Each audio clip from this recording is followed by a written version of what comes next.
né? Então a gente sabe que existe hoje um agravamento, uma crise muito forte na saúde pública do DF. Então as mortes das crianças, agora, hoje a denúncia da 5ª morte de uma criança que aconteceu em Santa Maria agora, isso gera um sentimento de indignação enorme da população do DF.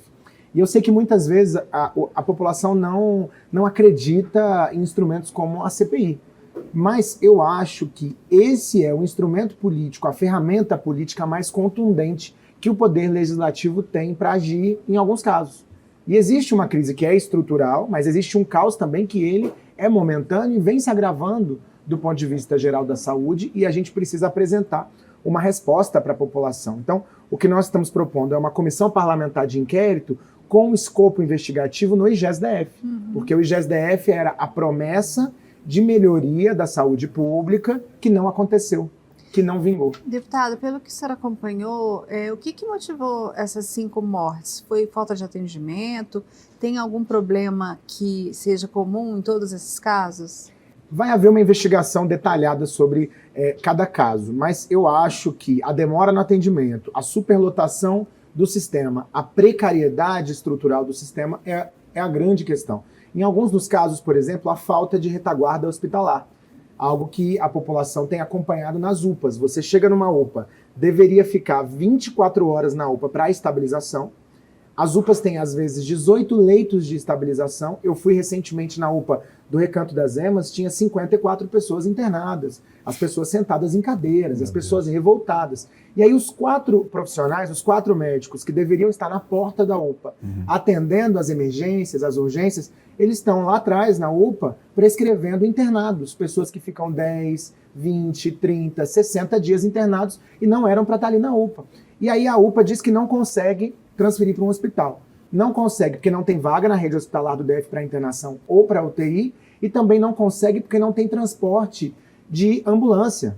Então não tem contrato de transporte suficiente, ele não dá conta das transferências. Existe um contrato hoje com uma empresa, o IGES-DF tem um contrato, mas ele é insuficiente para as transferências, para a rapidez das transferências, a necessidade das transferências. Então tem um caso de morte que aguardava a transferência que não foi concretizada. Então esse é um problema muito grave que precisa ser corrigido. E o governo, até agora, não apresentou um conjunto de medidas para resolver o problema.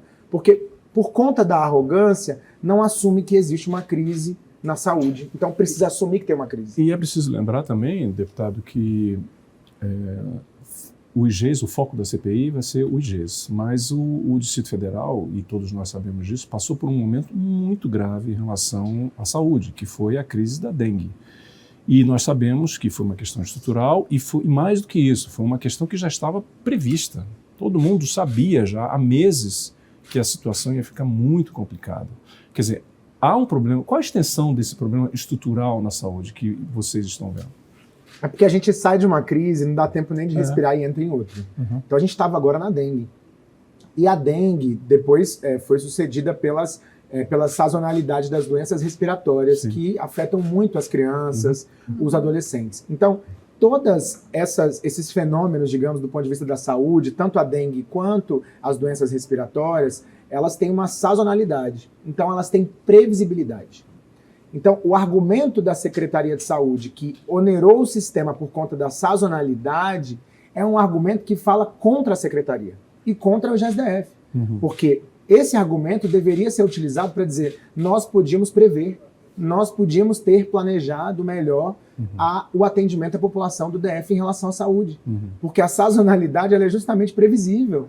Então, existe um problema aí que é a falta de planejamento em relação a esse tema. Tem que ter contrato emergencial, tem que ter mais médicos. Se tem sazonalidade e as doenças respiratórias elas afetam mais crianças e adolescentes, tem que ter contratação emergencial de pediatra. Então, é muito importante que haja o profissional para fazer o atendimento. No caso da dengue, tinha que ter tido mais ações de prevenção em relação à dengue antes do fenômeno da dengue chegar da forma como chegou no DF.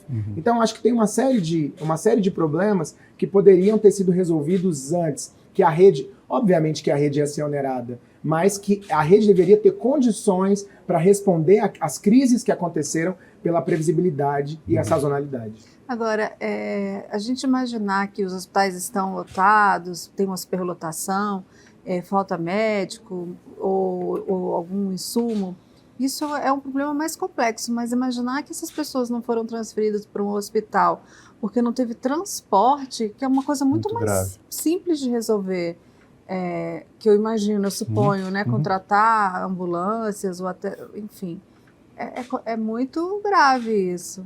O dado que nós temos hoje é que 50% das ambulâncias do setor público, aquelas que não são terceirizadas, elas estão quebradas, elas estão paradas por falta de manutenção. 50% das ambulâncias. Então, se não me engano, das 41, acho que 20 ou 21 ambulâncias estão paradas. Meu Deus. Então, agora, o governo anunciou ontem um contrato, uma licitação para a contratação de uma empresa de ambulância. Quer dizer, nós temos um sistema que poderia ter sido planejado, resolvido. A questão do transporte é inaceitável, né? Tanto a questão do transporte, quanto a questão de abertura de leitos. A gente viu na Covid, quando o governo quer abrir leitos de forma emergencial e responder a uma crise, ele dá conta de abrir o leito do dia para o outro. Sim. Ele dá conta de fazer. Então, falta planejamento, falta ação, falta reconhecer que há uma crise e apontar as medidas concretas. E o que